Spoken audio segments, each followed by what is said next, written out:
are normally conducted each Wednesday between the hours of 11 a.m. and 12 noon.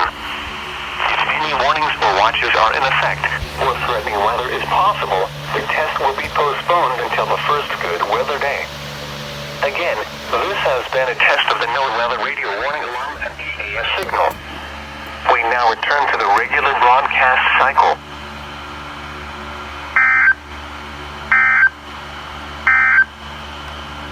Sunrise, sunset, and tidal information for the San Francisco Bay Area for Wednesday.